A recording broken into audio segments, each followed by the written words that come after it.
ঢাকাসহ ৭ বিশ্ববিদ্যালয়ের উপাচার্য নিয়োগ দিয়েছে সরকার। সোমবার দুপুরে সচিবালয় সংবাদ সম্মেলনে এই তথ্য জানান শিক্ষামন্ত্রী আ.ন.ম এহসানুল হক মিলন। একই সাথে নিয়োগ দেওয়া হয়েছে বিশ্ববিদ্যালয় মঞ্জুরি কমিশনের চেয়ারম্যানও।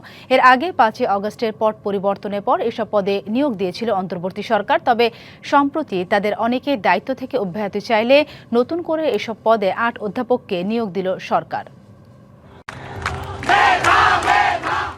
ছাত্র জনতার গণঅভ্যুত্থানে ২০২৪ সালের ৫ই আগস্ট শেখ হাসিনা সরকারের পতনের পর পরিবর্তন আসে শিক্ষা প্রতিষ্ঠানগুলোতেও, যার ফলে ৮ই আগস্ট নতুন সরকার দায়িত্ব নেওয়ার পরপরই দেশের বিভিন্ন উচ্চ শিক্ষা প্রতিষ্ঠানে নিয়োগ দেয়া হয় নতুন উপাচার্য। নিয়োগ পাওয়া উপাচার্যদের শুরুতেই নির্দলীয় বলে দাবি করা হলেও পরে তাদের অনেকেই রাজনৈতিক দলের সাথে জড়িত বলে শুরু হয় আলোচনা সমালোচনা। এই অবস্থায় গত ১২ই ফেব্রুয়ারি নির্বাচনের মধ্য দিয়ে বিএনপি সরকার গঠন করলে নিজেদের পদ থেকে সরে দাঁড়ানোর চেষ্টা করেন অনেকেই।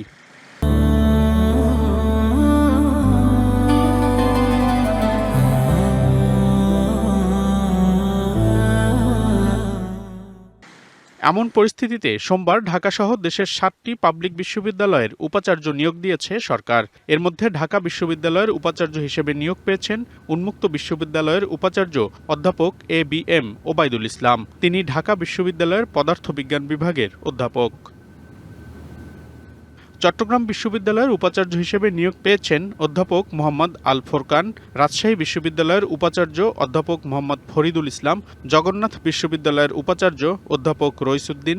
বাংলাদেশ উন্মুক্ত বিশ্ববিদ্যালয়ের উপাচার্য অধ্যাপক সিদ্দিকুর রহমান খান। সেন্ট্রাল বিশ্ববিদ্যালয়ের উপাচার্য অধ্যাপক মোহাম্মদ নুরুল ইসলাম। খুলনা প্রকৌশল ও প্রযুক্তি বিশ্ববিদ্যালয়ের উপাচার্য হিসেবে অধ্যাপক মোহাম্মদ মাসউদকে নিয়োগ দিয়েছে সরকার। সোমবার শিক্ষা মন্ত্রণালয়ে সংবাদ সম্মেলনে নতুন উপাচার্যদের নিয়োগ নিয়ে কথা বলেন শিক্ষামন্ত্রী।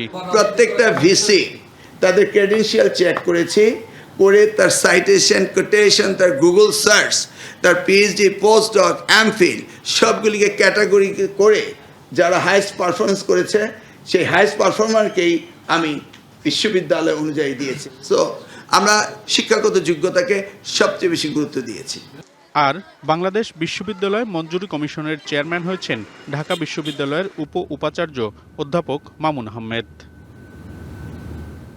শিক্ষামন্ত্রী জানান, এর আগে এসব পদে থাকা অনেকেই ব্যক্তিগত কারণে দায়িত্ব পালনে অপারগতার কথা জানিয়ে পদত্যাগের আবেদন করেন। কে রাজনীতি করবে কি করবে না তার পার্সোনাল উইশ। মনিরুল সোহাগ, ডিবিসি নিউজ, ঢাকা।